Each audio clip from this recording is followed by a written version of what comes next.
जब भी राजस्थान की मिट्टी, उसकी खुशबू, वहाँ के किसान, जवान और विकास की बात होती है तो एक नाम सबसे पहले सामने आता है, राजेश पायलट।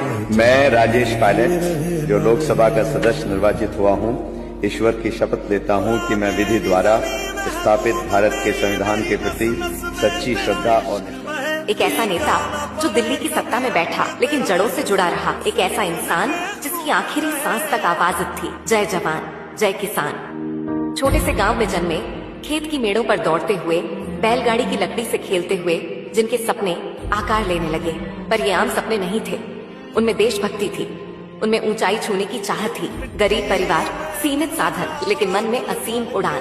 पहले उन्होंने भारतीय वायुसेना, इंडियन एयरफोर्स ज्वाइन की। 1971 की जंग में उन्होंने दुश्मन के इलाके में घुसकर शौर्य दिखाया, पर उन्हें सिर्फ आसमान जीतना नहीं था, उन्हें जमीन की लड़ाई भी लड़नी थी। देश के किसानों की पीड़ा, युवाओं की बेरोजगारी और गांवों की उपेक्षा उन्हें चैन से बैठने नहीं देती थी। कांग्रेस पार्टी को जब ऐसे चेहरों की तलाश थी जो भारत को भविष्य दे सके, तब उनका ध्यान राजेश पायलट पर गया। 1980 में वे कांग्रेस पार्टी से लोकसभा चुनाव जीते और फिर कभी पीछे मुड़कर नहीं देखा।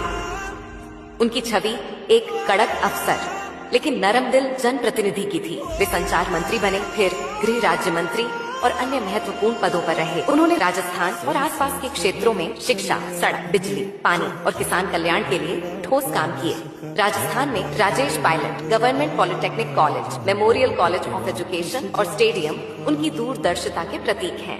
उन्होंने किसानों की आवाज को ताकत दी, राजमार्गों का विस्तार कराया, गांव-गांव बिजली पहुंचाई, पेयजल और आवास योजनाओं को गति दी। और फिर 11 जून साल 2000 में एक सड़क हादसे में देश का ये लाल हमसे जुदा हो गया। जब उनका पार्थिव शरीर दिल्ली एयरपोर्ट लाया गया तो सिर्फ भीड़ नहीं, जनसमूह उमड़ा और वो हमेशा के लिए अमर हो गए। आज सचिन पायलट सिर्फ एक नेता नहीं, बल्कि उस परंपरा के सूत्रधार है जिसने खेत में हल चलाया और संसद में जनमानस की आवाज उठाई। राजेश पायलट एक नाम नहीं, एक युग। 11 जून को कांग्रेस परिवार की ओर से अश्रुपूरित श्रद्धांजलि।